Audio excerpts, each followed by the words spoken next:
The rain drummed against the soaked earth like a heartbeat, each drop a reminder that the storm showed no signs of mercy.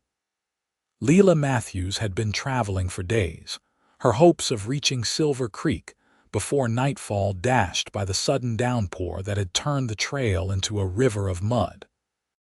When her horse stumbled and threw her from the saddle, she watched helplessly as the frightened animal bolted into the distance, taking with it her meager possessions and last shred of dignity.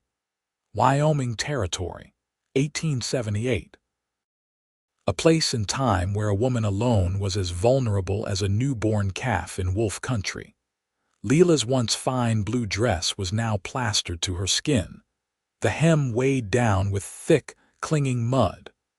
Her long auburn hair hung in wet ropes around her face as she struggled to stand in the slick mire.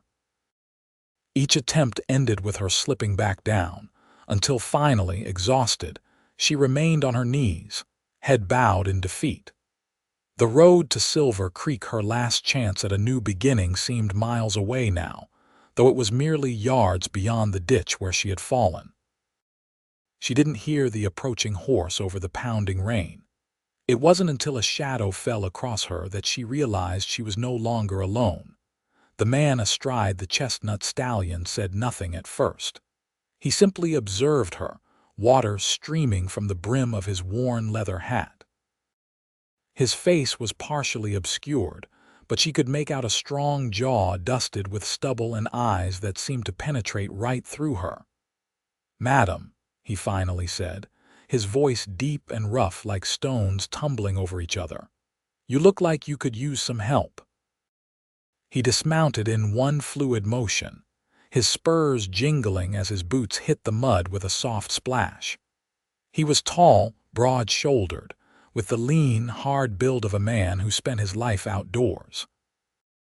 His trail-worn clothes and the Colt revolver strapped to his hip marked him as either a cowboy or something more dangerous. Lila tensed, torn between her desperate situation and the potential threat of a stranger on a lonely road. "I'm not going to hurt you," he said, as if reading her thoughts. He removed his hat, revealing dark hair that curled slightly at the ends, and knelt down to her level, seemingly unconcerned about the mud soiling his denims. "Name's Daniel Blackwood. I work at the Rocking S Ranch not far from here." When she didn't immediately respond, he extended his hand. "Let me help you up. This storm ain't letting up anytime soon, and you'll catch your death out here." His hand remained outstretched, steady and strong. After a moment's hesitation, Lila placed her trembling, mud-caked fingers in his calloused palm. "Thank you," she managed, her voice barely audible above the rain. "I'm Lila Matthews." Daniel nodded once, then gently closed his fingers around hers. With surprising gentleness for a man of his size, he helped her to her feet. When she stumbled, he caught her with a firm but respectful grip on her elbow. "What brings you out here all alone, Miss Matthews?" he asked, leading her carefully toward the road. Lila swallowed hard. I was heading to Silver Creek. My horse spooked in the storm and threw me." "He ran off with everything I own." Daniel's expression darkened. "That's a hard stroke of luck." He glanced down the muddy trail that stretched into the distance. "Silver Creek's still 15 miles from here. You got folks waiting for you there." Lila hesitated before shaking her head. "No. I was to take a position as a schoolteacher." A gust of wind cut through her sodden clothes, and she couldn't suppress a violent shiver. Without a word, Daniel shrugged out of his oilskin coat and draped it over her shoulders. The warmth from his body still lingered in the fabric. "The Rocking S is just 3 miles back. Mrs. Sullivan, the cook, can fix you up with some dry clothes and a hot meal." He paused, then added with quiet certainty, "You can't make Silver Creek tonight, not in this weather and not on foot." Lila knew he was right, but the prospect of going to a ranch filled with strangers with men sent a jolt of anxiety through her. As if sensing her unease, Daniel stepped back, giving her space. I give you my word, Miss Matthews, you'll be safe there. The ranch owner, Mr. Stillwell, is a good man. His wife runs a tight ship, and they don't tolerate any disrespect toward women. Another shiver racked her body, this one so violent her teeth chattered. The decision was made for her by simple necessity. All right, she agreed, clutching his coat tighter around her shoulders. Daniel led her to his horse, a magnificent chestnut stallion that stood patiently in the rain. "This is Thunder," he said, patting the animal's neck. "He's strong enough to carry us both." He helped her mount first, then swung up behind her with practiced ease. Lila sat rigidly, uncomfortable with the proximity to a man she'd just met, but grateful for the shelter his broad frame provided against the driving rain. "I'll keep my distance, Miss Matthews," he said quietly near her ear as he reached around her for the reins. "But you'll need to lean back some so you don't fall." Tentatively, Lila allowed herself to relax against him as Thunder began to move. Daniel kept the horse at a careful walk, mindful of the treacherous footing. For the first time since her horse had thrown her, Lila felt a glimmer of hope that she might survive this day after all. The rain continued its relentless assault as they made their way toward the rocking S, but beneath Daniel's coat and protected by his presence, Lila no longer felt quite so alone against the elements. She did not know what awaited her at the ranch, or what the future held beyond this moment, but the gentle way Daniel had taken her hands and led her from the mud gave her reason to believe that perhaps there was still kindness to be found in this wild, unforgiving land. The journey to the Rocking S Ranch seemed both endless and oddly comforting. Though Lila maintained her guard, the steady rhythm of the horse beneath them and Daniel's solid presence at her back gradually eased some of her tension. He spoke little, offering only occasional comments about landmarks they passed or warnings about particularly rough patches in the trail. When the sprawling ranch finally came into view through the curtain of rain, Lila felt a mixture of relief and renewed anxiety. The main house was a substantial two-story structure with a wide porch and smoke curling from two stone chimneys. Several outbuildings and a large barn formed a rough semicircle around a central yard. Even in the downpour, she could make out the bustling activity of a working cattle ranch, men hurrying between buildings, livestock being herded into sheltered areas. "Almost there," Daniel said, his breath warm against her rain-chilled ear. "Mrs. Sullivan will have the stove blazing and likely something hearty simmering. Best cook in the territory." As they approached, a man emerged from the barn, waving at Daniel. He jogged toward them, covering his head with a saddle blanket.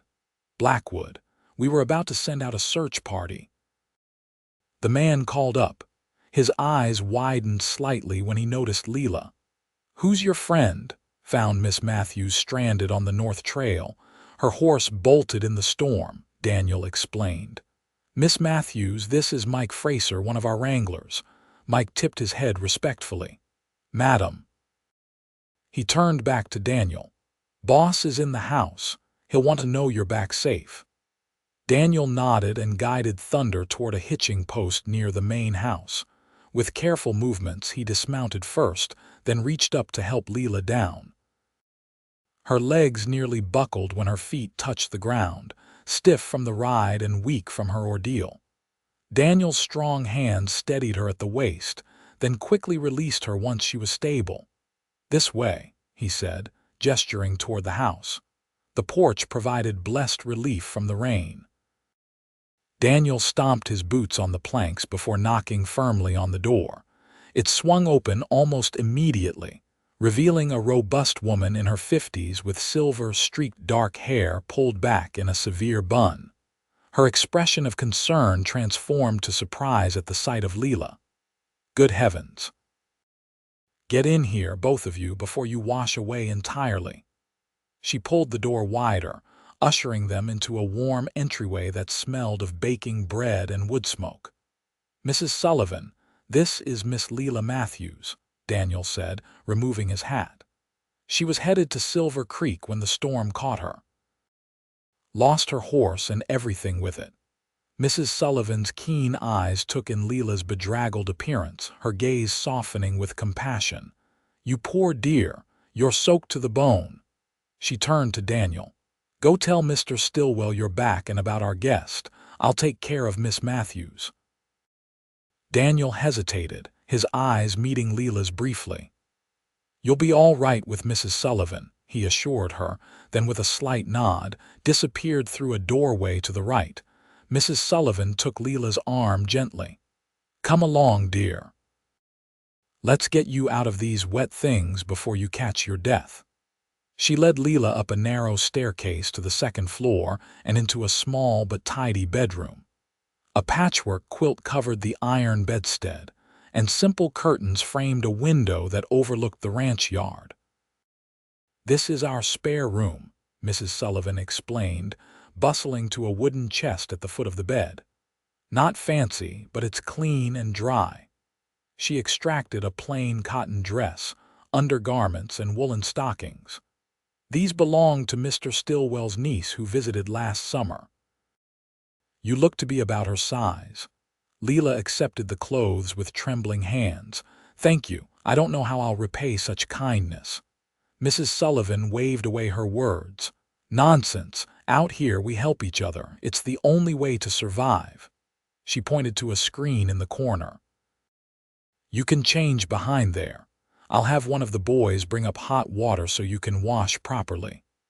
When the older woman had left, Lila peeled off her sodden garments, the mud-caked fabric clinging stubbornly to her skin. Behind the screen, she used a small basin of water and the cloth misses. Sullivan had provided to clean away the worst of the grime, then donned the borrowed clothes. The dress was simple but well made, a soft blue calico that fit her reasonably well, if a bit loose at the waist. A knock at the door announced Mrs. Sullivan's return. She entered carrying a steaming pitcher of water and a large towel. "There now, you look better already," she said approvingly. "Sit down and I'll help you with your hair. Can't have you catching a chill." Too exhausted to protest, Lila submitted to the older woman's ministrations. Mrs. Sullivan's hands were gentle as she toweled Lila's long auburn hair, working out tangles with practiced patience. "Daniel said you were bound for Silver Creek to be a teacher," Mrs. Sullivan remarked, her fingers deftly plaiting Lila's damp hair. "Yes," Lila confirmed. "I have a position at the new school there." "All alone? No family traveling with you?" Lila hesitated. "No, I'm on my own." Something in her tone must have communicated more than her words, for Mrs. Sullivan's hands paused momentarily before resuming their work.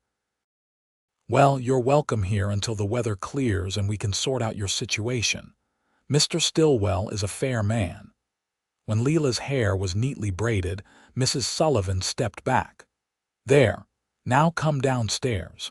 You need food in you and I've got a stew that'll put color back in those cheeks." The kitchen was the heart of the house, warm, fragrant, and alive with activity. A massive wood burning stove dominated one wall, and a long table surrounded by mismatched chairs filled the center of the room. A man Lila presumed to be Mr. Stillwell sat at the head of the table, deep in conversation with Daniel. Both men rose when the women entered. "Miss Matthews," Mr. Stillwell said, inclining his head. He was a tall man with a weathered face and kind eyes that crinkled at the corners. "James Stillwell, welcome to the Rocking S." "Thank you for your hospitality, Mr. Stillwell," Lila replied, suddenly conscious of her borrowed clothes and bare feet. Her boots had been so caked with mud that Mrs. Sullivan had taken them away to be cleaned. "Sit, sit," Mrs. Sullivan directed, guiding Lila to a chair. "You need food." Daniel resumed his seat across from Lila, his eyes briefly meeting hers before focusing on Mr. Stillwell again. As I was saying, sir, the north pasture is flooded. We'll need to move the herd to higher ground tomorrow if this rain keeps up. As the men discussed ranch business, Mrs. Sullivan placed a bowl of fragrant stew before Lila, along with a thick slice of fresh bread. The first spoonful nearly brought tears to her eyes. She hadn't realized how hungry she was until the rich, savory broth touched her tongue. While she ate, Lila became aware of Daniel's occasional glances in her direction. There was something in his gaze that wasn't merely curiosity, but a kind of quiet concern that made her both uneasy and oddly comforted. "Miss Matthews, Mr. Stillwell addressed her directly. "Daniel tells me you're headed to Silver Creek to teach school." Lila nodded, setting down her spoon. "Yes, sir. I was expected to arrive tomorrow." "Well, this weather's not likely to break for at least 2 days, according to my old bones." He rubbed his knee as if to emphasize the point. "And even then, the trails will be washed out in places. You're welcome to stay here until it's safe to travel." "That's very kind, but I wouldn't want to impose no imposition," Mrs. Sullivan interjected firmly. "Besides, without your horse and belongings, you'd be starting out fresh anyway. We can send word to Silver Creek that you've been delayed." "I can ride into town tomorrow, weather permitting," Daniel offered. "Let them know what happened." Mr. Stillwell nodded. "Good idea, Blackwood." He turned back to Lila. "In the meantime, you rest and recover. We've got plenty of room, and Mrs. Sullivan always cooks enough to feed an army." The cook harumphed at this, but looked pleased nonetheless. As the meal continued, more ranch hands filtered in, each nodding respectfully to Lila before taking their places at the table. The easy camaraderie among them spoke of a well-run operation where people were treated fairly. Despite her circumstances, Lila found herself relaxing in their company, the simple humanity of shared food and conversation a balm to her troubled spirit.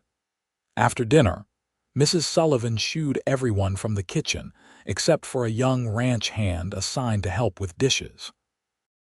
Lila offered to assist, but the cook firmly refused. "You've had quite a day, Miss Matthews. Best you get some rest." Daniel, who had been quiet through much of the meal, approached as Lila made her way toward the stairs. "Miss Matthews," he said, his voice low, "I wanted to check if you needed anything else tonight." In the warm light of the oil lamps, she could better see his features, the strong line of his jaw, the slight crook in his nose that suggested it had once been broken, and the surprisingly gentle expression in his deep blue eyes. He was handsome in a rugged, unpolished way that belonged to the frontier. "You've already done so much, Mr. Blackwood," she replied. "I don't know how to thank you properly." A faint smile touched his lips. "Daniel, please, and no thanks needed. Anyone would have done the same." But they both knew that wasn't true. Not everyone would stop for a woman stranded in a storm. Not everyone would offer help with no expectation of return. "Daniel, then," she conceded. "And I'm Lila." He nodded, that slight smile warming his features again. "Sleep well, Lila, you're safe here." As she climbed the stairs to her borrowed room, Lila realized that for the first time in months, she actually felt safe. The irony wasn't lost on her finding security in the home of strangers, in a wild territory far from everything she'd known. But perhaps that was the nature of the West. Danger and salvation often came hand in hand, sometimes in the form of a quiet cowboy who stopped to help a woman kneeling in the mud. The next morning dawned with a surprising brilliance, as if the storm had never happened. Lila woke to sunlight streaming through the curtains, momentarily disoriented by the unfamiliar room. The events of the previous day came rushing back, her horse bolting, hours in the rain, and Daniel Blackwood finding her when all seemed lost. She rose and dressed in the borrowed clothes, grateful that Mrs. Sullivan had also provided a simple comb and wash basin. After making herself as presentable as possible, she ventured downstairs. Following the aroma of coffee and the sound of voices, the kitchen was already busy. Mrs. Sullivan stood at the stove, turning strips of bacon in a large cast iron skillet while simultaneously monitoring a pot of bubbling oatmeal. Two young men Lila recognized from dinner the previous night sat at the table, devouring stacks of flapjacks as if they might disappear. "Good morning, dear," Mrs. Sullivan called when she spotted Lila in the doorway. Come in, come in. You must be famished." "Can I help with anything?" Lila offered, uncomfortable with being treated as a guest when everyone else was clearly working hard. Mrs. Sullivan considered her for a moment. "You can pour the coffee if you'd like. These men go through it like water." Grateful for the task, Lila took the heavy pot and made her rounds of the table, refilling mugs. The men thanked her politely, some curious, others shy. She had just returned the pot to the stove when Daniel entered. He'd clearly been up for hours. His clothes bore the dust of work, and his hair was damp with sweat despite the early hour. When he saw Lila, he paused briefly before nodding a greeting. "Morning," he said, removing his hat and hanging it on a peg by the door. "Good morning," she replied, suddenly aware of how domestic the scene must appear, her pouring coffee in the ranch kitchen as if she belonged there. Mrs. Sullivan broke the moment by thrusting a plate piled high with food into Daniel's hands. "Eat, Blackwood. You've been up since before dawn, and you've still got to ride to Silver Creek." Daniel took a seat at the table, and Lila found herself sitting across from him again, just as they had at dinner. Mrs. Sullivan placed a more modestly portioned plate before her. "Mr. Stillwell's already been and gone," the cook explained. "Said to tell you he's arranged for one of the boys to look for your horse. Sometimes they don't go far once the storm passes." "That's very kind of him," Lila said, touched by the consideration. Daniel spoke between bites. "I'll be heading to Silver Creek after breakfast to let them know about your delay. Is there anyone specific I should speak with?" "Mr. Hollister, the head of the school board," Lila answered. "He's also the town's banker, I believe." Daniel nodded. "I know him. Decent man, if a bit rigid." He hesitated, then asked, "Is there anything you'd like me to bring back for you? Since you lost your things." The question brought the reality of her situation into sharp focus. She had nothing, no clothes beyond what she was wearing, no personal items, not even a hairbrush to call her own. The small savings she'd carried in her saddlebag was gone as well. "I couldn't ask you to. You're not asking. I'm offering." His tone was matter-of-fact, brooking no argument. Lila swallowed her pride. "Perhaps some basic necessities.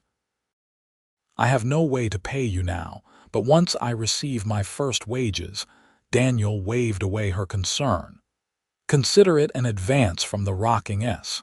Mr. Stillwell already said to put anything you need on the ranch account." After breakfast, Daniel prepared to leave for Silver Creek. Lila walked with him to the barn, wanting a moment to speak privately before he departed. "I've made a short list," she said, handing him a piece of paper Mrs. Sullivan had provided. "Just the essentials." Daniel tucked it into his shirt pocket without looking at it. "I'll do my best." "Thank you," she said, then added hesitantly, "when you speak to Mr. Hollister, he doesn't know much about my background. I'd appreciate if you'd simply tell him I was delayed by the storm." Something in her tone must have alerted him. His eyes, sharp and perceptive, studied her face. "Is there something I should know, Lila?" she tensed. "No, nothing that would concern the rocking S or your employer." Daniel seemed to weigh her words, then nodded slowly. "All right, your business is your own." Relief washed through her. "Thank you." He led his horse from the stable, the same chestnut stallion that had carried them both through the storm. As he adjusted the saddle, Lila found herself studying his movements, the practiced efficiency with which he prepared for the journey. His hands, she noticed, were strong and capable, yet they had been so gentle when he'd helped her from the mud. "The ride to Silver Creek takes about 3 hours in good conditions," he said, mounting up. "I should be back before sundown." Lila nodded, shielding her eyes from the bright morning sun as she looked up at him. "Be careful, the trails might still be dangerous." A ghost of a smile touched his lips. "I've ridden worse." He settled his hat more firmly on his head. "Try to rest today, you've been through a lot." With that, he clicked his tongue at thunder and set off, the horses' hooves kicking up small sprays of mud from the still damp earth. Lila watched until he disappeared beyond the ranch boundaries, an inexplicable sense of loss tugging at her heart. The day passed slowly. True to Mrs. Sullivan's prediction, the ranch was a flurry of activity as the men worked to assess and repair the storm damage. Unwilling to remain idle, Lila offered her assistance wherever she could, helping Mrs. Sullivan in the kitchen, mending torn work shirts that the cook had set aside, and even organizing the small shelf of books in Mr. Stillwell's study when the ranch owner mentioned his struggle to find anything. "You've got a knack for bringing order to chaos," Mr. Stillwell observed as she arranged the last of the volumes. "That'll serve you well as a teacher." "I hope so," Lila replied. "I've always found satisfaction in creating systems where there were none." "How long have you been teaching?" Lila carefully closed the book in her hands before answering. "I completed my education at a women's seminary in Boston 3 years ago. I've been teaching since then." "Boston to Wyoming Territory is quite a journey for a young woman alone," Mr. Stillwell remarked, his tone casual but his eyes sharp with interest. Lila met his gaze steadily. "New opportunities often require bold steps, Mr. Stillwell," he nodded, seeming to accept her non-answer. "Indeed they do. Well, Silver Creek is fortunate to have someone of your caliber. The children there have had precious little formal education." The conversation shifted to safer topics: the needs of the school, the families in Silver Creek, the growing season in Wyoming. Lila found Mr. Stillwell to be well-informed and thoughtful, a man who had built his ranch through hard work rather than exploitation. As the afternoon waned, Lila found herself repeatedly glancing out windows that faced the trail to town, watching for Daniel's return. Mrs. Sullivan caught her at it once and smiled knowingly, but said nothing. It was nearly dusk when one of the ranch hands called out that a rider was approaching. Lila, who had been helping set the table for dinner, almost dropped the stack of plates she was carrying. "Easy there," Mrs. Sullivan said, taking the dishes from her. "Go on and see if it's him. You've been watching that trail all day." Embarrassed but unable to deny it, Lila stepped onto the porch just as Daniel rode into the yard. He looked tired, dust coating his clothes and a day's worth of stubble darkening his jaw, but his expression lightened when he saw her waiting. "Any trouble on the road?" she asked as he dismounted. "Nothing worth mentioning." He reached into his saddlebag and withdrew a package wrapped in brown paper. "Your things. Mr. Hollister sends his regards and says to take all the time you need. The school term doesn't start for another 2 weeks anyway." Lila accepted the package, her fingers brushing his in the exchange. "Thank you, did he? Was he concerned about my delay?" Daniel shook his head. "I told him exactly what happened. Storm, lost horse, found you stranded. He was just glad you're safe." He paused, then added, "He did mention he was surprised you traveled alone, but I explained that your, escort had been called away on urgent business in Cheyenne." Lila blinked in surprise. "You lied for me," Daniel shrugged, leading Thunder toward the stable. "Not a lie. Just filled in some details he seemed to expect." He glanced at her with those penetrating blue eyes. Figured you had your reasons for traveling alone, and it wasn't my place to make things difficult for you." She followed him into the barn, watching as he began to unsaddle Thunder. "Most people wouldn't be so understanding. I'm not most people." He lifted the heavy saddle from the horse's back and set it on a rack. "And I've found that folks usually have good reasons for what they do, even if those reasons aren't obvious to others." There was something in his manner, a quiet acceptance without judgment, that loosened something tight in Lila's chest. Before she could reconsider, she found herself speaking. "I left Boston because I had no choice." The words came out in a rush. "My father died 2 years ago, leaving substantial debts. A family friend offered to help a wealthy businessman named Harrison Pierce. He said he would settle the debts if I agreed to marry him." Daniel had stilled, his hand resting on Thunder's neck, his full attention on her. "He was 3 times my age," Lila continued, her voice dropping, "and known for his cruel treatment of his previous wives. When I refused, he threatened to have me arrested for my father's debts. I took what little I had and fled west, where I hoped his influence couldn't reach." She hadn't meant to reveal so much, but once started, the words had tumbled out like water through a broken dam. Now she waited tense for his reaction.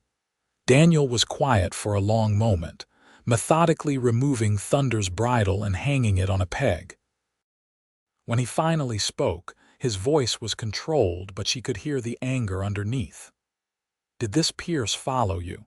"I don't think so," Lila said. "I've been careful, taking positions in remote towns, using only my mother's maiden name, but I'm always watching, always afraid he might appear." Daniel nodded slowly. "Well, he'd have to be a fool to come looking for trouble in Wyoming Territory. Men like that, men who threaten women, don't fare well out here." The fierce protectiveness in his tone sent an unexpected warmth through her. "I shouldn't have burdened you with this. It's my problem to bear." "No," he said firmly. "It's not a burden to know the truth. And you're not alone anymore, Lila, not while you're here." Their eyes met across the space between them, and something unspoken passed between them, a connection that transcended their brief acquaintance. In that moment, Lila realized that Daniel Blackwood was unlike any man she had ever known. There was a steadiness to him, a fundamental decency that had become rare in her experience. The moment was broken by Mrs. Sullivan's voice calling them in for dinner. Daniel cleared his throat and stepped back, resuming his care of Thunder. "You should go in," he said. "I'll be along once I've finished here." Lila nodded, clutching her package of new belongings. As she walked back to the house, she felt lighter somehow, as if sharing her secret had relieved some of the weight she'd been carrying. And underlying that relief was something else, a flutter of feeling when she thought of the way Daniel had looked at her, as if he saw something in her worth protecting. It was dangerous, she knew, to allow such feelings to take root.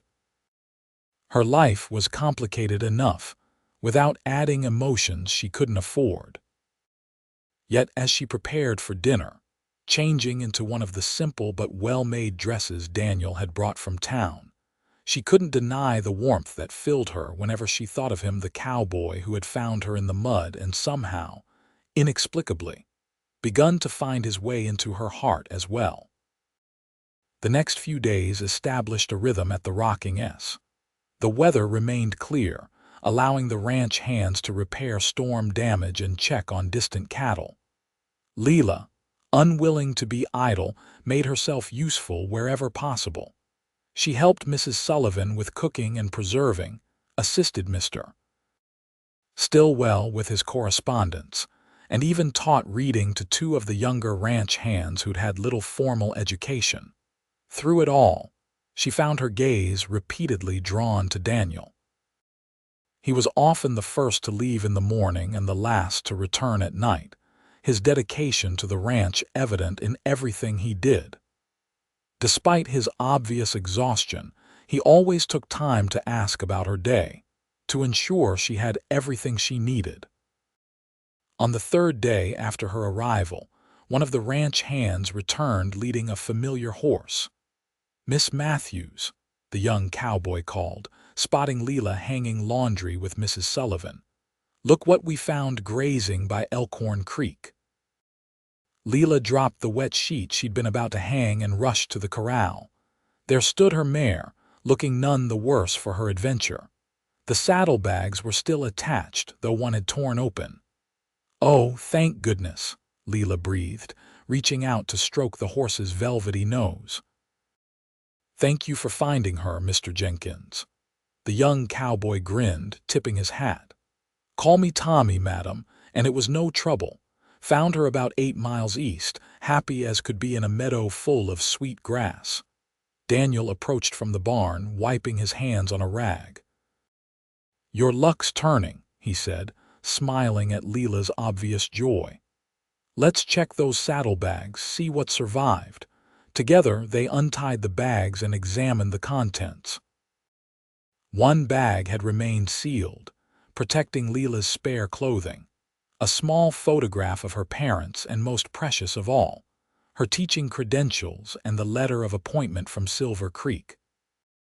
The other bag had torn, spilling most of its contents, but they recovered a few personal items and, miraculously, the small leather pouch containing her savings. "Not a total loss," Daniel observed as Lila counted the money with relief. "You've got enough to start over in Silver Creek, at least." Lila nodded, clutching the recovered items to her chest. "Yes, I can leave tomorrow if the trail to town is passable." Something flickered in Daniel's eyes, disappointment perhaps, but he quickly masked it. "Trail should be fine now. I can ride with you, make sure you arrive safely."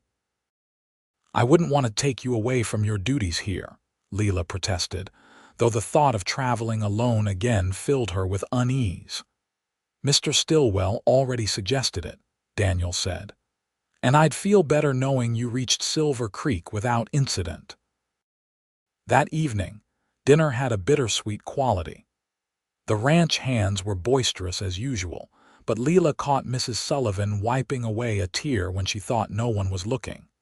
Even Mr. Stillwell seemed subdued, his customary stories and observations replaced by thoughtful silence. After the meal, as Lila helped clear the table, Mrs. Sullivan pressed a package into her hands. "Some provisions for your journey," the cook explained, "and a few extra things I thought you might need for your new home." Touched by the gesture, Lila impulsively hugged the older woman. "Thank you for everything, Mrs. Sullivan. Your kindness has meant more than I can express." "Oh, go on with you," Mrs. Sullivan said gruffly, but she returned the embrace firmly. "You're welcome back any time, you hear. This place could use a feminine touch beyond my old hands." Later, as Lila packed her recovered belongings along with the new items Daniel had purchased in town, a knock sounded at her door. Opening it, she found Daniel standing in the hallway, hat in hand. "Everything all right?" she asked, noting his serious expression. "Yes, I just—" He hesitated, then continued. "I wanted to make sure you're certain about going to Silver Creek tomorrow. You'd be welcome to stay longer at the Rocking S if you needed more time to recover." Lila's heart quickened at his words and the concern evident in his eyes.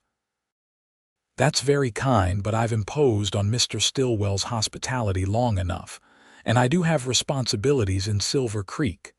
Daniel nodded, his expression unreadable. "Of course. We'll leave after breakfast then." He turned to go, but Lila called after him. "Daniel." He paused, looking back at her. "Thank you, not just for finding me that day, but for everything since." A small smile softened his features. "You're welcome, Lila. Get some rest. It's a long ride tomorrow." The next morning dawned clear and warm, a perfect day for travel. After a hearty breakfast and emotional farewells to Mrs. Sullivan and Mr. Stillwell, Lila found herself riding beside Daniel on the trail to Silver Creek. Her mare, well rested and fed, pranced eagerly beneath her, while Thunder maintained a steady pace at Daniel's guidance. The Wyoming landscape stretched around them, vast and breathtaking. Rolling hills covered in grass that rippled like water in the breeze gave way to distant mountains, their peaks still capped with snow despite the summer heat. Wildflowers dotted the meadows in brilliant splashes of color, and overhead, hawks circled lazily in a sky so blue it seemed unreal. "It's beautiful," Lila said softly, taking in the panorama. "I've never seen anything like it." Daniel glanced at her, a smile playing at the corners of his mouth. "Most Easterners find it too empty at first. They miss their trees and buildings." "Not me," Lila replied with conviction. "There's a freedom in this openness, like you can breathe fully for the first time." He studied her with those penetrating blue eyes. "You understand it then, that's rare." They rode in comfortable silence for a time, the rhythmic sound of hooves on the packed earth, and the occasional call of a meadowlark the only interruptions. Lila found herself stealing glances at Daniel's profile, the strong line of his jaw, the way the sun brought out auburn highlights in his dark hair, the quiet confidence in his posture. "Tell me about yourself," she said eventually. "You know my story, but I know very little about you." Daniel adjusted his hat, seeming to consider how much to share. "Not much to tell. Born in Missouri. Father was a farmer, mother died when I was young. When Pa passed, I headed west. Been working cattle most of my life." "How did you come to the Rocking S?" 5 years ago, I was passing through after a cattle drive to Montana.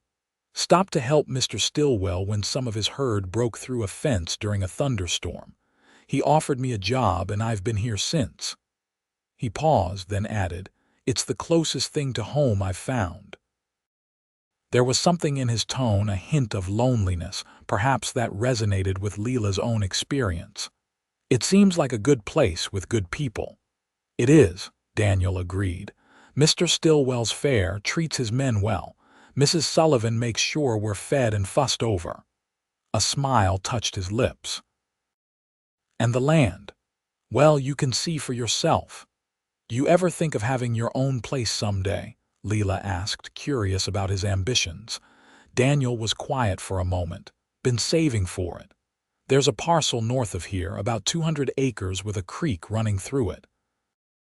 Good water, good grazing. Owner's an old-timer looking to sell in the next year or two." The way he described the land with such clear vision and quiet passion made Lila feel as though she could see it too. A modest ranch house overlooking a valley, cattle grazing on lush grass, perhaps children playing in the yard.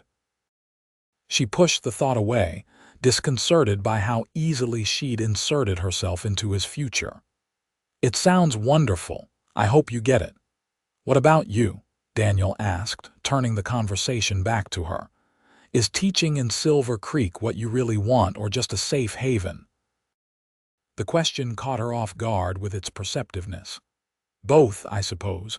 I've always loved teaching, seeing that moment when a child truly understands something for the first time. But yes, Silver Creek is also distance, safety.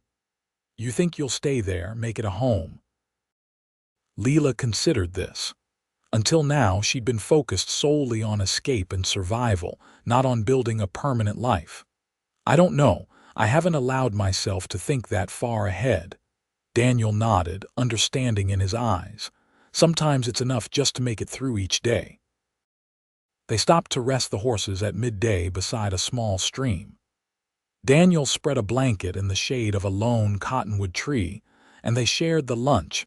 Mrs. Sullivan had packed thick slices of bread, cold chicken, and apple tarts still fragrant with cinnamon. As they ate, a comfortable silence settled between them. Lila found herself studying Daniel's hands, strong, calloused from work, yet gentle when they needed to be. She remembered how those hands had felt when he'd helped her from the mud, warm and steady despite the cold rain. "We should reach Silver Creek by mid-afternoon," Daniel said, breaking into her thoughts. Mr. Hollister mentioned he's arranged temporary lodgings for you with a widow named Mrs. Fletcher, until the teachers' quarters behind the schoolhouse are ready. Yes, he mentioned that in his letter, Lila confirmed. The school term doesn't begin for 2 weeks, which should give me time to prepare the classroom and review the curriculum. Daniel nodded, packing away the remains of their lunch. Silver Creek's growing fast. Lot of families moving in, especially since the railroad spur was completed last year. Have you spent much time there? Some. The Rocking S does business with several merchants in town. It's a decent place, church, general store, even a small hotel now, not as rough as some frontier towns. His words reassured her. After her experience in Boston, Lila had been wary of placing herself in another vulnerable position. A well-established town with families and a church suggested a certain level of civilization and safety. They continued their journey, the terrain gradually changing as they approached Silver Creek. The open prairie gave way to more varied landscape stands of pine and aspen, rocky outcroppings, and finally the first signs of human habitation. Fenced fields, a distant farmhouse, wheel ruts deepening into a more traveled road. As they crested a hill, Silver Creek came into view in the valley below. It was larger than Lila had expected, perhaps 30 or 40 buildings arranged along a main street, with smaller homes scattered around the periphery. A white church steeple rose prominently near the center of town, and smoke curled from chimneys despite the warm afternoon. Daniel drew thunder to a halt, allowing Lila to take in the vista. "Your new home," he said quietly. Lila felt a complex mixture of emotions: relief at reaching her destination safely, anxiety about the unknown future that awaited her, and most surprisingly, a profound sadness at the thought of parting from Daniel. In just a few days, he had become important to her in ways she hadn't anticipated. "It looks welcoming," she said, striving for optimism. Daniel studied her face, seeming to read the emotion she was trying to conceal. "Remember, Silver Creek is less than a day's ride from the Rocking S. If you ever need anything at all, you can send word." His offer touched her deeply. "Thank you, Daniel. That means more than I can say." They rode down into town, drawing curious glances from people on the boardwalks and porches.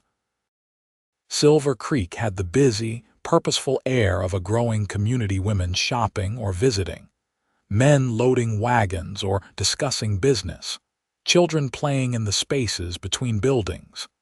Daniel led them to a solid brick building with a sign identifying it as the Silver Creek Bank. Tying their horses to the hitching post out front, he helped Lila dismount, his hands lingering briefly at her waist before he stepped back. "Mr. Hollister's office is inside," he explained. "Best to report to him first. Let him know you've arrived safely." Lila nodded, suddenly reluctant to take this final step that would separate her from Daniel and the brief haven she'd found at the Rocking S. "Will you come in with me?" "Of course," he said without hesitation. Mr. Hollister proved to be a precise, formal man in his 60s, with spectacles perched on a thin nose and gray hair combed meticulously to disguise his balding pate.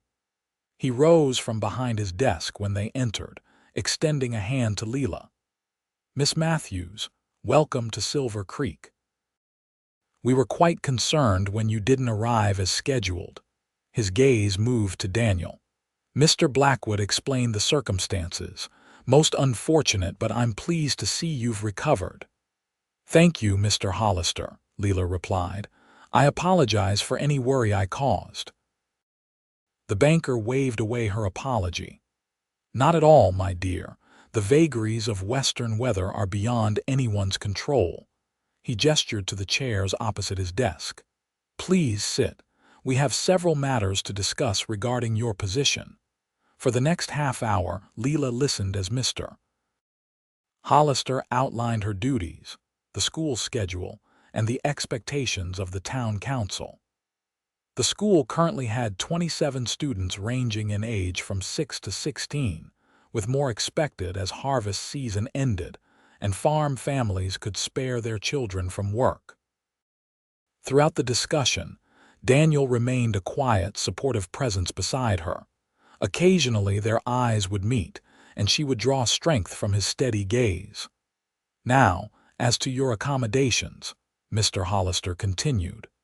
"Mrs. Fletcher has prepared a room for you in her home on Elm Street. It's a temporary arrangement until the teachers' quarters are complete, but she's a kind woman and an excellent cook." "That sounds perfect," Lila said. "When might I see the schoolhouse?" "Why, this very afternoon if you wish." Mr. Hollister checked his pocket watch. "I can take you there now, and then to Mrs. Fletcher's. I'm sure you're eager to settle in after your ordeal."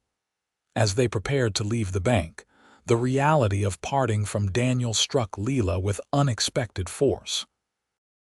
They stepped outside into the late afternoon sunshine, their horses waiting patiently at the hitching post. "Well," Daniel said, his voice low enough that only she could hear, "looks like you're in good hands now." Lila searched his face, memorizing the lines and planes, the way his eyes crinkled slightly at the corners when he looked at her. "Will you be returning to the Rocking S immediately?" He nodded. "Best to get back before dark." Mr. Hollister, who had been speaking with his clerk at the door of the bank, rejoined them. "Mr. Blackwood, please convey my thanks to Mr. Stillwell for ensuring Miss Matthews's safe arrival. The school board is most grateful." "I'll tell him," Daniel said, though his eyes remained on Lila. An awkward moment followed as Mr. Hollister waited expectantly, and Lila struggled to find the right words for farewell. How did one adequately thank a man who had quite possibly saved her life, who had shown her kindness without expectation of return, who had, in just a few days, come to mean more to her than she dared admit? "Thank you, Daniel," she finally said, extending her hand. "For everything." He took her hand in his grip warm and firm. "You're welcome, Lila. Remember what I said if you need anything, the Rocking S isn't far." "I'll remember." With visible reluctance, he released her hand and mounted Thunder. For a moment he looked down at her, something unspoken in his eyes. Then, with a touch of his hat brim and a nod to Mr. Hollister, he turned his horse and rode out of town, his straight-backed figure gradually diminishing in the distance. Lila watched until he disappeared around a bend in the road, a hollow feeling spreading in her chest. Only when Mr. Hollister gently cleared his throat did she turn away, forcing a smile as she prepared to begin her new life in Silver Creek, a life that suddenly seemed emptier than she had anticipated. The following weeks passed in a blur of activity as Lila settled into her role in Silver Creek. Mrs. Fletcher proved to be a cheerful, motherly woman in her 50s who took immediate interest in Lila's comfort and welfare. Her small but tidy home on Elm Street provided a pleasant temporary haven, with a sunny bedroom overlooking a garden brimming with late summer vegetables and flowers. The schoolhouse, a simple one-room building at the edge of town, required considerable work to prepare for the upcoming term. Lila spent long days cleaning, organizing, and inventorying the limited supplies. The town council had allocated funds for new books and slates, which Mr. Hollister ordered from Cheyenne with promises of delivery before classes began in the evenings. Lila often sat on Mrs. Fletcher's porch, ostensibly reviewing lesson plans but frequently finding her gaze drawn to the western horizon, toward the distant Rocking S ranch. She had received one brief note from Mrs. Sullivan, delivered by a ranch hand who had come to town for supplies, expressing hopes for her well-being and reminding her that she was welcome to visit. There had been no word from Daniel. "You're pining, dear Mrs. Fletcher observed one evening as she joined Lila on the porch, bearing 2 cups of tea. "I'm sorry." Lila accepted the offered cup, startled by the comment. The older woman settled into her rocking chair with a knowing smile. "I've raised 5 children and buried 2 husbands." I know that look when a young woman's thoughts are with someone far away. Heat rose in Lila's cheeks. "Mr. Blackwood was very kind to help me when I was stranded. I'm merely grateful. MMM. Mrs. Fletcher sipped her tea, unconvinced. "Daniel Blackwood is well regarded in these parts. Quiet man, keeps to himself mostly, but reliable as sunrise and honest to a fault." She gave Lila a sidelong glance. "Handsome, too, in that rugged way some women find appealing." Lila stared into her teacup, unable to deny the accuracy of the assessment. "He mentioned he's saving to buy his own ranch someday. So I've heard. There's good land north of the Rocking S that old man Jenkins has been looking to sell. Word is Daniel's had his eye on it for some time." Mrs. Fletcher rocked gently, her expression thoughtful. "A man with ambition and character is a rare find out here, where so many are just passing through or running from something." The observation hit uncomfortably close to Lila's own situation. "Sometimes people have valid reasons for leaving their past behind," she said quietly. Mrs. Fletcher's gaze softened. "Indeed they do, dear, and I'm not one to pry into what brought you to Silver Creek. We're all entitled to our private sorrows and hopes." She patted Lila's hand. "I just hate to see 2 young people who clearly share a connection let opportunity slip away, because neither is brave enough to reach for it." Before Lila could formulate a response, the conversation was interrupted by the arrival of Reverend Walsh, the local minister, come to discuss the Sunday school program he hoped Lila might assist with. The moment for confidences passed, but Mrs. Fletcher's words lingered in Lila's mind long after. The school term began with unexpected success.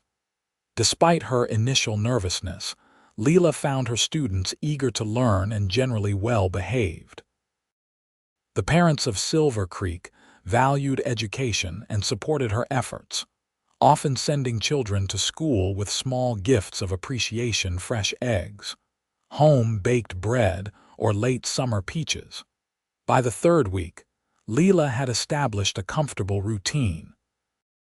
Her days were filled with teaching, and her evenings with grading, preparation, and occasional social calls with families from the school. The teachers' quarters behind the schoolhouse were completed, and she moved from Mrs. Fletcher's home into the small but private space that would be hers for the duration of her contract. She was just dismissing her students one Friday afternoon when she noticed a familiar figure leaning against the hitching post outside. Her heart skipped as she recognized Daniel, hat in hand, waiting patiently as the children streamed past him with curious glances.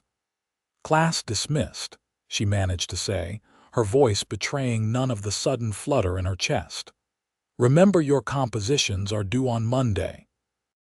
As the last child departed, Daniel approached the schoolhouse door. He looked much as she remembered, perhaps a bit more tanned from working outdoors, his dark hair slightly longer. He carried a small package wrapped in brown paper. "Miss Matthews," he said formally, aware of the curious eyes of lingering students and parents. "Hope I'm not interrupting." "Not at all, Mr. Blackwood," she replied with equal formality, though she couldn't suppress a smile. "Please come in." Inside the schoolhouse, with the door closed against prying eyes, the tension between them eased. Daniel set his hat on a desk and looked around the room with evident approval.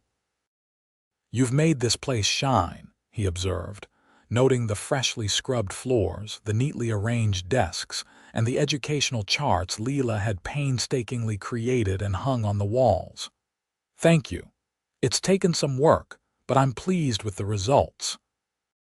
She hesitated, then added more softly, "It's good to see you, Daniel." His eyes met hers, warm with unspoken feeling. "You too, Lila. You look well. Teaching agrees with you. I enjoy it very much." She gestured to a chair near her desk. "Please sit. What brings you to Silver Creek?" Daniel settled into the offered chair, setting the package on her desk. "Delivering some documents for Mr. Stillwell to the land office. Thought I'd check how you're settling in." He pushed the package toward her.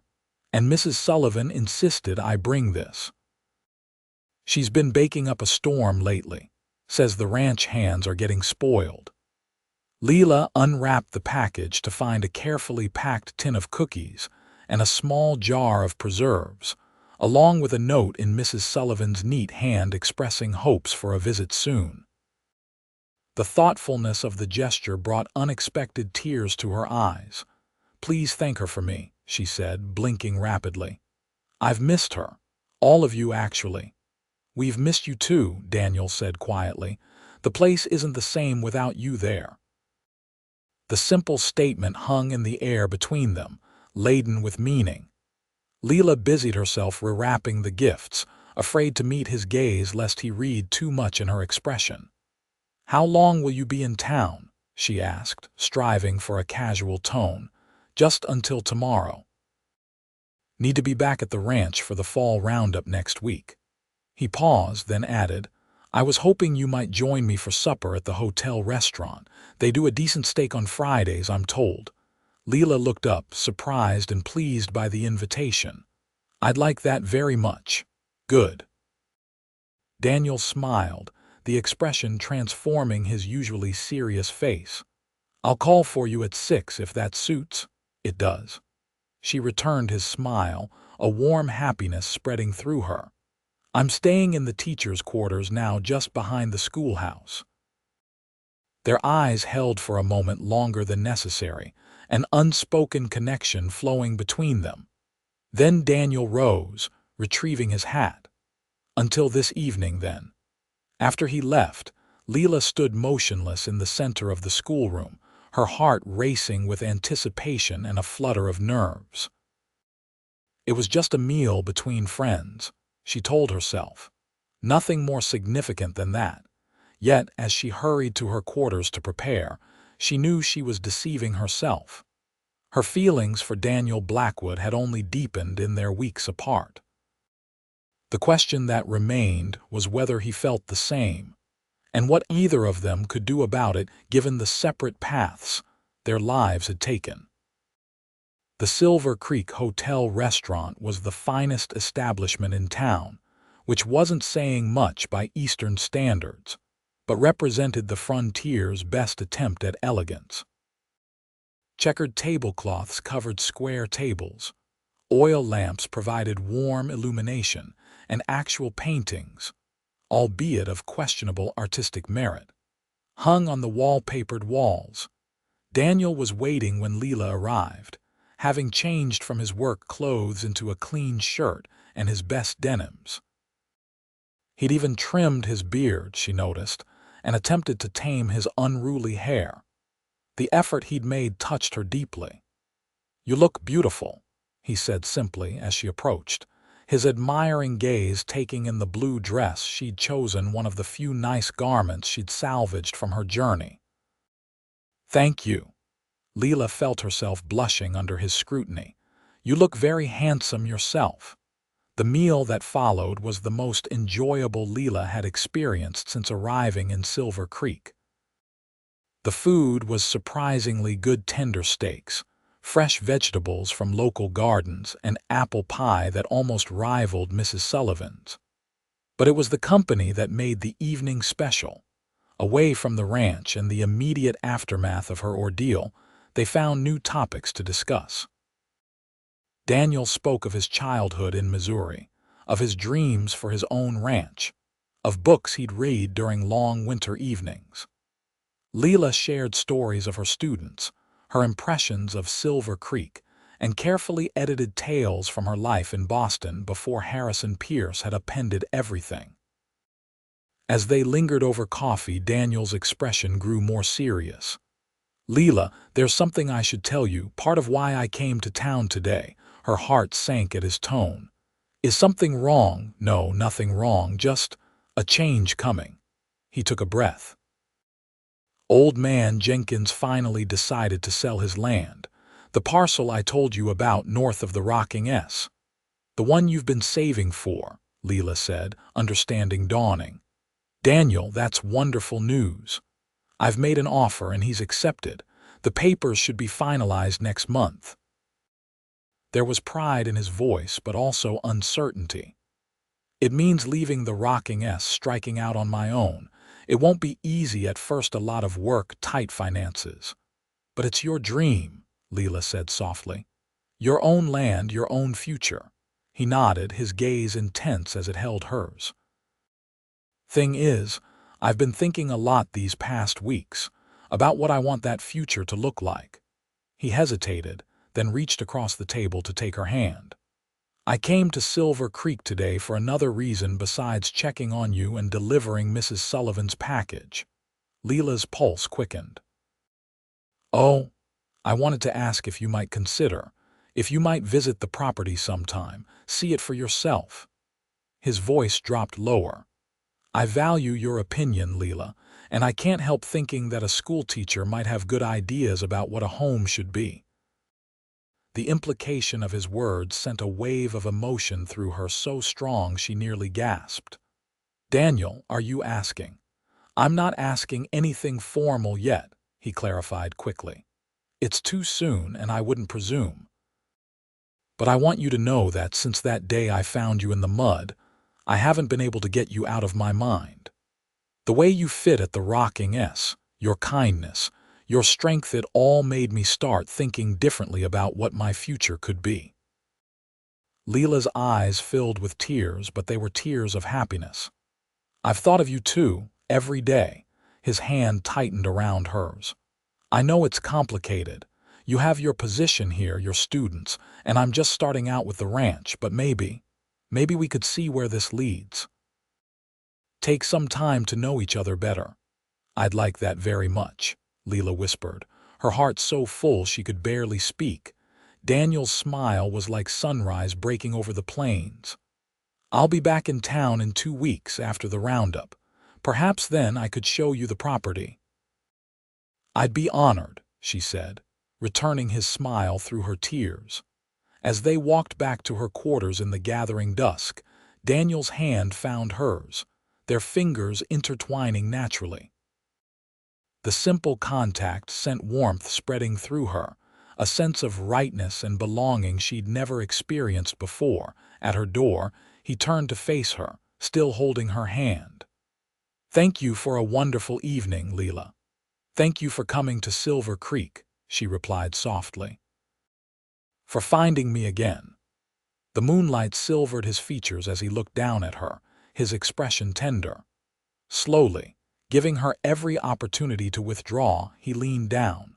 His lips met hers in a gentle kiss that spoke of promise and possibility, of futures intertwined and dreams shared. When they parted, Lila knew with absolute certainty that her journey had not ended that day in the mud. It had only just begun, led by the hand of a cowboy whose quiet strength and gentle heart had shown her the way back not just to the road, but to herself. True to his word, Daniel returned to Silver Creek 2 weeks later. The fall roundup at the Rocking S had been successful, and he'd secured Mr. Stillwell's blessing for his departure at the end of the month. Now, on a crisp October morning, he waited outside the schoolhouse as Lila dismissed her students for the weekend. Remember to read chapters 3 and 4. She called after them as they scattered like leaves in the wind, eager for their freedom. Daniel couldn't help smiling at her teacherly tone. She had a natural authority that the children clearly respected, but there was warmth in her manner too, a genuine care for each student's progress.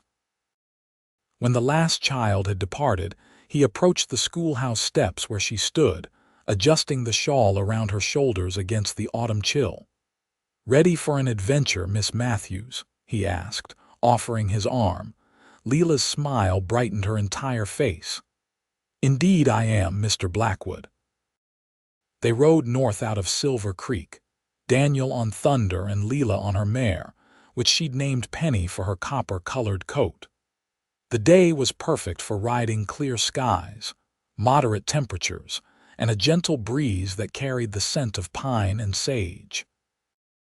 "It's about an hour's ride," Daniel explained as they left the town behind. "Jenkins' property, my property, soon borders the northern edge of the Rocking S. Mr. Stillwell's been eyeing it for years, but he understood why I wanted it for myself." "He seems like a fair man," Lila observed. "You've been fortunate to work for him." "I have," Daniel agreed. "He taught me a lot about ranching, about managing men, about doing business the right way. I hope to make him proud with what I build." They rode at a comfortable pace, sometimes talking, sometimes simply enjoying the magnificent landscape around them. As they traveled, Daniel pointed out landmarks and shared his knowledge of the territory, which creeks ran year-round, where the best grazing could be found, which slopes were dangerous in winter.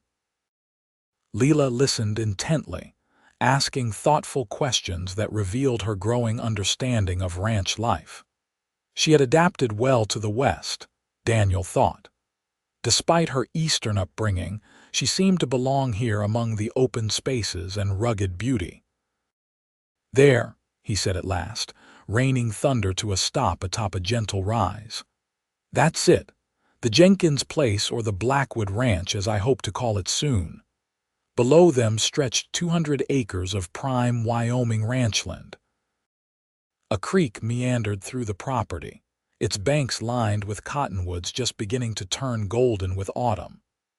Rolling pastures of grass, cured to a tawny hue by the changing season, offered perfect grazing for cattle. Near the center of the property stood a small but solid cabin with a barn and corral nearby.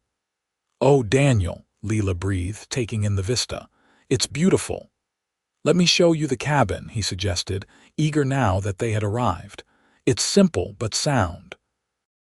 Jenkins built it himself 30 years ago." They rode down to the cabin, dismounting in the yard. The building was indeed simple: one main room with a stone fireplace, a small bedroom, and a lean-to kitchen addition at the rear. The furnishings were sparse: a rough-hewn table with benches, a bedstead with a straw tick mattress, a few shelves and hooks on the walls for clothing and tools. "It needs work," Daniel acknowledged as they walked through. "New windows, repairs to the roof, proper flooring in some spots." "And it's small, but it has good bones," Lila said, running her hand along the solid wall, "and so much potential." Her assessment pleased him. "That's what I thought too. With some improvements it could be quite comfortable." They stepped outside, where Daniel had spread a blanket beneath a large cottonwood. From his saddlebag, he produced a lunch. Mrs. Sullivan had packed cold chicken, biscuits, pickled vegetables, and a small jar of honey. As they ate, Daniel outlined his plans for the ranch, starting with a small herd, gradually expanding as finances allowed, adding necessary outbuildings and eventually enlarging the cabin. Lila listened, offering occasional suggestions that revealed her practical nature and attention to detail. "You've thought this through carefully," she said when he'd finished. "It's an excellent plan." "There's one element I'm still considering," Daniel said, gathering his courage. "The most important one, actually." Lila's eyes met his, a question in their green depths. "A ranch needs more than land and cattle to truly be a home," he continued. "Mrs. Sullivan's been after me about it for years, says a man alone isn't really living, just existing." Understanding dawned in Lila's expression, but she remained silent, waiting for him to continue. Daniel took her hand, his heart pounding like a stampeding herd.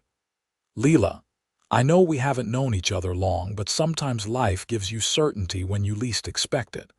The moment I found you that day, something changed for me. And every moment since has only confirmed what I think I knew even then." Her fingers tightened around his, encouraging him. "I love you," he said simply. "I want to share this land, this life with you. It won't be easy at first. There'll be hardships, long hours, tight finances. But I promise to work every day to build something worthy of you, if you'll have me." Tears welled in Lila's eyes, but her smile was radiant. "Daniel Blackwood, are you proposing to me?" He nodded, suddenly unable to find more words. "Then yes," she said, her voice clear and certain. "Yes, I will have you. I love you too, and nothing would make me happier than sharing this life, this land with you." Joy unlike anything Daniel had ever known surged through him. He pulled her into his arms, his lips finding hers in a kiss that sealed their promise to each other. When they finally parted, both breathless, he rested his forehead against hers. "I don't have much to offer yet," he said softly. "The land isn't even officially mine until the papers are signed next month." "I don't need much," Lila assured him. "Just you, and this beautiful place, and the chance to build something together." They spent the remainder of the afternoon walking the property, Daniel showing Lila where he envisioned expanding the cabin, adding a garden, perhaps one day building a proper house when the ranch was established. With each step, their shared future seemed to take shape around them, no longer just his dream, but theirs. As they prepared to return to Silver Creek, a thought occurred to Lila. "The school term runs until June. I've made a commitment to my students and the town council." Daniel nodded, having already considered this. "I wouldn't ask you to break your word. The winter will give me time to prepare the ranch, make the cabin more comfortable for us, and Silver Creek isn't so far that we can't see each other regularly. A June wedding, then," Lila suggested, her cheeks flushing prettily at the words. "June would be perfect," Daniel agreed, helping her mount Penny. "And it gives us time to plan properly. I want to do this right, Lila, give you the wedding you deserve." The ride back to Silver Creek was filled with plans and dreams, their excitement building with each mile. By the time they reached the town, twilight was gathering, painting the western sky in shades of gold and purple. "Will you tell people about our engagement?" Daniel asked as they approached the schoolhouse. Lila considered this. "I should speak with Mr. Hollister first, let him know I won't be returning after June. But yes, I'd like people to know. Mrs. Sullivan will be over the moon," Daniel predicted with a smile. "She's been not so subtly hinting that you'd make a fine rancher's wife since the day you left the Rocking S." Lila laughed, the sound like music to his ears. "She's a wise woman. We should invite her to visit once we're settled." "We will," he promised. "And Mr. Stillwell, too. They've been like family to me." At the teacher's quarters, Daniel helped Lila dismount, reluctant to end their day together. "I need to head back to the ranch tonight," he said regretfully, "but I'll return next weekend if I can." "I'll count the days," Lila replied, reaching up to touch his cheek. "Thank you for today, Daniel, for showing me our future." "Our future," he repeated, savoring the words. "I like the sound of that." Their parting kiss was tender yet passionate, a promise of all the tomorrows that awaited them. As Daniel rode back toward the Rocking S in the deepening dusk, his heart was fuller than he'd ever thought possible. The land he'd dreamed of for so long would soon be his, but the true treasure he'd found had been kneeling in the mud on a rain-soaked trail, waiting for him to extend his hand and lead her into a future neither of them could have imagined. The months that followed were busy for both Daniel and Lila. In November, Daniel finalized the purchase of the Jenkins property, officially becoming a landowner. He continued working at the Rocking S through the winter, saving every penny for the improvements his new ranch would need come spring. Meanwhile, Lila flourished as Silver Creek's teacher. Her students adored her, and parents frequently commented on their children's progress. News of her engagement to Daniel spread quickly through the small community, generating warm congratulations and occasional good-natured teasing about taming a cowboy. They managed to see each other most weekends, weather permitting. Sometimes Daniel would ride into Silver Creek, staying at the hotel and escorting Lila to church or social functions. Other times, she would join him at the Rocking S, where Mrs. Sullivan fussed over her and Mr. Stillwell treated her like a daughter. During these visits, they planned their future in detail, what livestock they would need, how to expand the cabin, which crops might grow well in the kitchen garden Lila hoped to establish. Each conversation deepened their connection, revealing shared values and complementary strengths that boded well for their partnership. Winter in Wyoming was harsh, with howling blizzards that sometimes kept them apart for weeks. During these separations, they exchanged letters, Daniel's penmanship improving noticeably with practice. Lila kept every note, however brief, in a box beneath her bed, reading them on lonely evenings when the wind rattled her windows and the distance between them seemed insurmountable. In March, as the first hints of spring softened the land, Daniel left the Rocking S to begin work on his own ranch. Mr. Stillwell generously provided 2 seasoned ranch hands to help for the first month, along with a small herd of 20 cattle and 2 good horses as a starting bonus for Daniel's years of loyal service. "You've earned this chance, Blackwood," the rancher said gruffly as they shook hands on Daniel's last day. "Make something of it." "I will, sir," Daniel promised, "and you and Mrs. Stillwell will always be welcome at our table." The older man's eyes had misted slightly at that. "Our best to Miss Matthews. You found yourself a fine woman there." "Don't I know it?" Daniel agreed with a smile. The cabin required significant work to make it suitable for a new bride. Daniel replaced the roof, installed proper glass windows instead of the oiled paper that had covered the openings, and laid wooden flooring throughout. With help from the Rocking S men, he built new furniture, a larger bed, a proper dining table with chairs, and shelves for Lila's books and teaching materials. In April, Lila visited the ranch for the first time since work had begun. Her delight at the improvements brought a fierce pride to Daniel's heart. "Oh, Daniel," she exclaimed, turning in a circle to take in the transformed main room. "It's wonderful." The rough logs of the walls had been chinked with fresh mud and lime, then whitewashed to brighten the interior.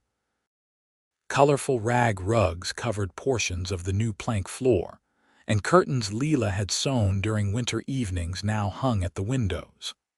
A small but serviceable kitchen now boasted a proper cookstove, and the bedroom held not only the new bed but also a chest of drawers and a small dressing table. "Do you think you could be happy here?" Daniel asked, suddenly anxious despite her obvious pleasure. Lila's answer was to wrap her arms around his neck and kiss him soundly. "I could be happy anywhere with you," she said when they parted. "But yes, this place already feels like home." That evening they sat on the cabin's small porch, watching as the setting sun painted the Wyoming sky in spectacular hues. Daniel's arm circled Lila's shoulders, drawing her close against the evening chill. "2 more months," he murmured into her hair. "Then you'll be here permanently." "I can hardly wait," she replied, nestling closer. "Though I will miss my students." "You could teach here someday," Daniel suggested. "When the ranch is established and we have neighbors with children, or our own children when they are of age." The mention of children brought a soft blush to Lila's cheeks. "I'd like that. A small school, perhaps, right here on our land." "Our land," he echoed, still marveling at how his solitary dream had expanded to include this remarkable woman and the family they might create together. As spring gave way to early summer, Final preparations for both the wedding and Lila's permanent relocation accelerated. The school board found a replacement teacher, a young woman from Denver with excellent credentials, who would arrive in time for Lila to provide a proper handover. Mrs. Fletcher and several other Silver Creek ladies helped Lila prepare her trousseau, sewing linens and garments while sharing advice about married life that alternately enlightened and mortified the bride-to-be. Mrs. Sullivan contributed as well, riding from the rocking S with a magnificent quilt she had pieced together from fabric scraps collected over decades. Every bride needs a proper quilt, the cook insisted, presenting the colorful creation to Lila, for warmth and remembrance both. The wedding was set for the third Saturday in June, to be held at the Silver Creek Church with Reverend Walsh officiating. The entire town was invited, along with the Rocking S ranch hands and several neighboring ranchers who had befriended Daniel over the years. The morning of the wedding dawned clear and warm, with a gentle breeze that carried the scent of wildflowers. In the small room behind the church that served as a vestry, Lila stood before a mirror, hardly recognizing herself in the ivory satin gown that Mrs. Fletcher and the ladies' sewing circle had created. "You look beautiful, dear," Mrs. Fletcher said, adjusting the simple veil attached to Lila's upswept hair. "Daniel won't know what hit him." Lila smiled nervously. "I hope everything goes smoothly." "Weddings never go perfectly," Mrs. Fletcher said with the wisdom of experience. "But that doesn't matter. What matters is the life you build afterward." A knock at the door announced Mr. Stillwell, who had agreed to give Lila away in the absence of her father. The rancher looked uncharacteristically formal in a black suit, his usually wild gray hair tamed with pomade. "Ready, Miss Matthews?" he asked, offering his arm. "Your groom is waiting, and if he paces any more, he'll wear a hole in the church floor." Lila laughed, her nervousness fading. "I'm ready." The ceremony itself passed in a blur of emotion. Lila would later remember fragments the church filled to capacity with familiar faces, Mrs. Sullivan dabbing at tears in the front pew, Daniel's face as he turned to watch her walk down the aisle, his eyes filled with such love it nearly stopped her heart. Most clearly, she would remember the moment they were pronounced husband and wife, when Daniel's strong, calloused hands took hers, and his lips met hers in their first kiss as a married couple. The church erupted in cheers and applause, but for Lila, there was only Daniel, her husband, her partner, her future. The celebration afterward spilled from the church into the town square, where tables groaned under the weight of potluck offerings from every household in Silver Creek. There was music from a hastily assembled band, dancing on the packed earth, and enough well wishes to last a lifetime. As evening approached, Daniel found Lila among a group of her former students who were presenting her with a handmade album of drawings and messages. "Mrs. Blackwood," he said, the new name bringing a smile to both their faces. "Our wagon is ready whenever you are." The journey to their ranch, their home, took on the quality of a processional, with friends on horseback escorting them part of the way. Lanterns hung from the wagon illuminated their path as twilight deepened into night. Finally, as the escort turned back toward town with final good wishes, Daniel and Lila continued alone. "Happy?" he asked softly, his arm around her on the wagon seat. "Completely," she assured him, resting her head on his shoulder. "Though also a bit overwhelmed, it's been quite a day." "It has," he agreed, "but the best is yet to come." When they crested the rise overlooking their property, Lila gasped in surprise. The cabin windows glowed with warm light, and lanterns had been hung from the porch posts, creating a welcoming beacon in the darkness. "How?" she began. Daniel grinned. "Mike and Tom rode ahead while we were still celebrating." said a bride deserves to come home to a warm house and a proper welcome. Inside, they found more evidence of thoughtful preparation. A fire burned low in the hearth, taking the chill from the night air. The table was set with their new dishes, and a cold supper waited in the kitchen. Most touching of all, someone had filled a small vase with wildflowers and placed it beside the bed, which was turned down and covered with Mrs. Sullivan's colorful quilt. "It's perfect," Lila whispered, tears of happiness filling her eyes. "All of it." Daniel set down their bags and took her in his arms, his expression serious yet tender. "I want you to know something, Lila. This land, this house, they were my dream for years, but they were never really home until you agreed to share them with me." She reached up to touch his face, memorizing the feel of him beneath her fingertips. "That day in the mud when everything seemed lost, I never imagined it would lead to this, to you." "I think part of me knew even then," Daniel admitted. "Something about you called to something in me, like we were meant to find each other." Their lips met in a kiss that deepened with newfound freedom, no longer constrained by propriety or the watchful eyes of others. As husband and wife, they had all the time in the world to explore their love, to learn each other in ways both tender and passionate. Later, as moonlight filtered through the cabin windows and Daniel's steady breathing beside her signaled his descent into sleep, Lila reflected on the journey that had brought her to this moment. From the desperate flight from Boston to the humiliation of kneeling in the mud of a Wyoming trail, from the kindness of strangers at the rocking S to the building of a new life in Silver Creek. And finally, to this, the profound joy of lying beside the man she loved in the home they would share. She had come west seeking only safety and independence. Instead, she had found love, purpose, and a sense of belonging deeper than anything she had ever known.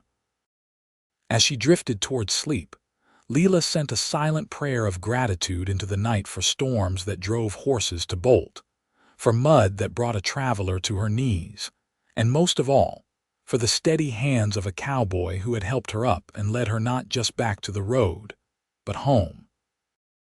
5 years passed, bringing changes both expected and surprising to the Blackwood ranch. Through hard work, careful management, and occasional good fortune, Daniel and Lila had transformed the modest property into a thriving operation. The cattle herd had grown to over 100 head, with a reputation for quality that brought buyers from as far as Cheyenne. The cabin, too, had evolved. A second bedroom had been added the year after their marriage, followed by a proper kitchen and expanded living area. A wide porch now wrapped around 3 sides, providing shaded views of the mountains to the west and the creek to the east. Most significant of all were the additions to their family. 3-year-old James Matthew Blackwood, named for both Mr. Stillwell and Lila's father, was the image of Daniel with his dark hair and serious expression. His 1-year-old sister, Sarah, had inherited Lila's auburn curls and curious nature. On a warm September afternoon, Lila sat on the porch, shelling peas while keeping an eye on the children playing in the yard. James was helping Daniel repair a section of fence near the house, solemnly handing tools to his father and mimicking his movements. Sarah toddled nearby, fascinated by a grasshopper that had landed on a fence post. The scene filled Lila with contentment so deep it was almost overwhelming. These ordinary moments, her family together in the golden light of a Wyoming afternoon, were precious beyond measure.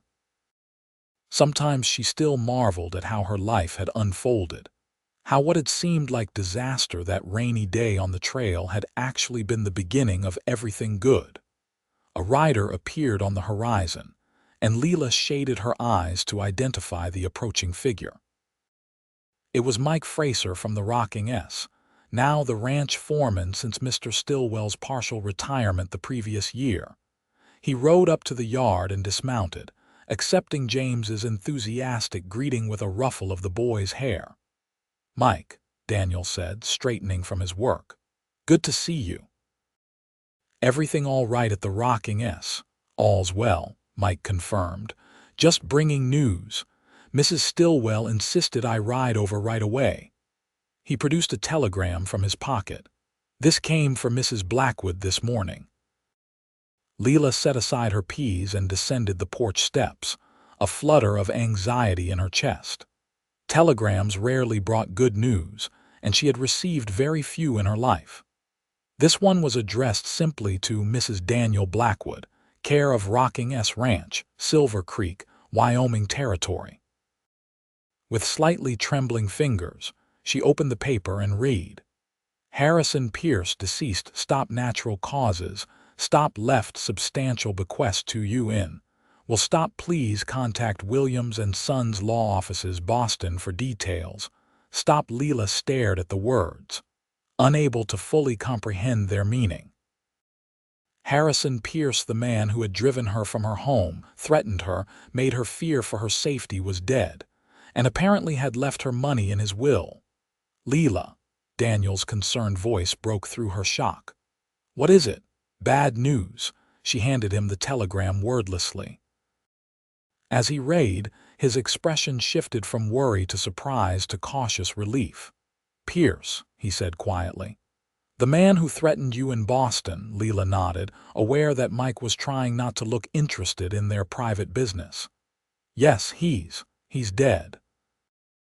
Daniel thanked Mike for delivering the message and invited him to stay for dinner, but the foreman declined, saying he needed to return to the Rocking S before dark.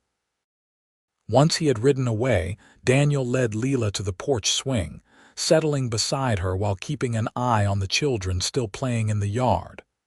"How do you feel about this?" he asked gently. Lila considered the question, searching her heart. "Relieved, I suppose. I've tried not to think about him these past years, but there was always a small fear in the back of my mind that he might somehow find me. And the bequest, that seems strange, given how things ended between you." "Very strange," Lila agreed. "He was not a forgiving man from what I knew of him." They discussed the possibilities perhaps Pierce had experienced a change of heart in his final years, or maybe the bequest came with unpleasant conditions.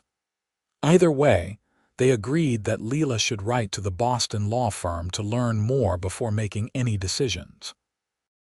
That evening, after the children were asleep, Lila and Daniel sat before the fireplace, the telegram on the small table between them. "Whatever this means," Daniel said, taking her hand, "it doesn't change anything for us. We've built this life together and we're doing fine without Pierce's money." "I know," Lila assured him, "but if it is a legitimate inheritance, think of what it could mean for the children, for the ranch.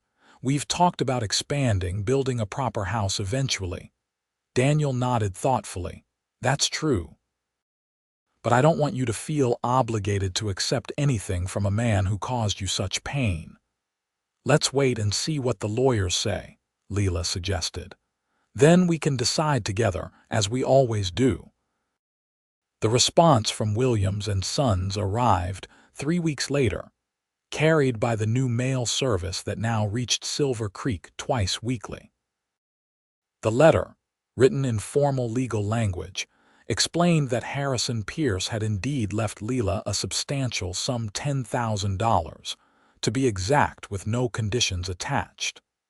His will simply stated that the money was in recognition of a debt owed to Lila Matthews, her maiden name. $10,000, Daniel breathed when they had finished reading the letter together. "That's a fortune," Lila completed for him. "More money than we might see in 10 years of ranching." The sum was staggering, especially considering their frontier existence, where cash was often scarce, and most business was conducted through barter or credit at the general store.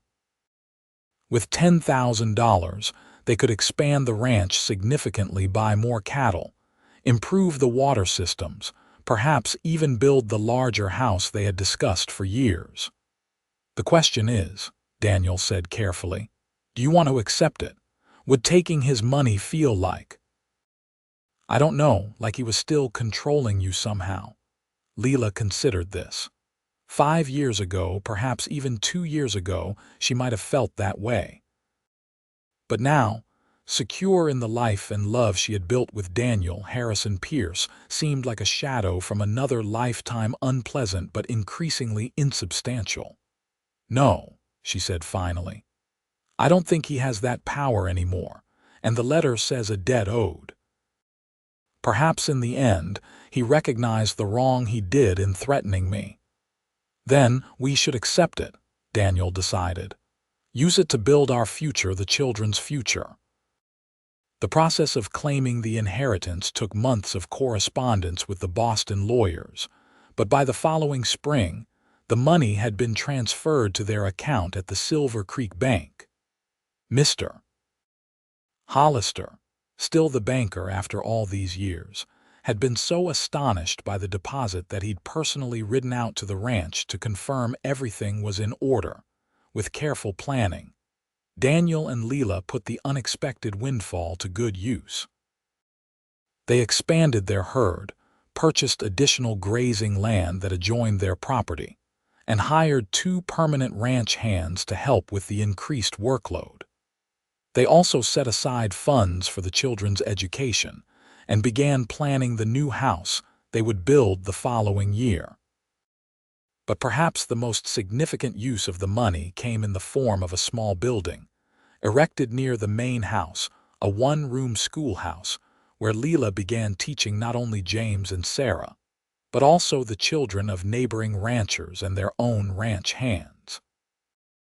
It was a dream fulfilled, combining her love of teaching with her life on the ranch. On the 5th anniversary of their wedding, Daniel surprised Lila by taking her to the exact spot on the trail where he had found her kneeling in the mud all those years ago. The location had changed little, the same bend in the road, the same ditch now dry in the summer heat, the same distant view of mountains on the horizon. "Why here?" Lila asked as they dismounted, curious about his choice for their anniversary picnic. Daniel spread a blanket beneath a cottonwood tree that had grown larger since that fateful day. "Because this is where our story began, where everything changed." As they sat together, sharing the meal, Mrs. Sullivan had prepared for their outing. The cook still insisted on feeding them whenever possible, despite her advancing years. Daniel produced a small wooden box from his pocket. "I've been saving for this since before the inheritance came," he explained, opening the box to reveal a delicate gold ring set with a small but perfect diamond. "I wanted to get you a proper engagement ring, even if it's 5 years late." Tears filled Lila's eyes as she accepted the beautiful gift. "Oh, Daniel, it's exquisite." "Like you," he said simply, sliding the ring onto her finger beside her gold wedding band. "I thank God every day for the storm that brought you to this spot, and for whatever made me take this trail instead of the main road that afternoon." "Divine intervention," Lila suggested with a smile, "or perhaps just extraordinarily good fortune. Either way, finding you was the best thing that ever happened to me." He kissed her then, tenderly at first, then with deepening passion that still took her breath away after 5 years of marriage. Later, as they rode home side by side, Lila reflected on the journey that had brought them to this point. From the desperate circumstances of their first meeting to the prosperous, happy life they now shared. From strangers extending hands in kindness to partners building a legacy together. From a woman kneeling in mud to a wife and mother standing tall and proud on her own land. The trail ahead still held unknowns, challenges they would face, joys they would celebrate, perhaps more children to add to their family. But Lila faced that future with confidence and anticipation, secure in the knowledge that whatever came, she would meet it with Daniel beside her. Their hands linked as firmly as they had been that rainy day when a cowboy had led her back to the road, and unknowingly, toward a love that would last a lifetime.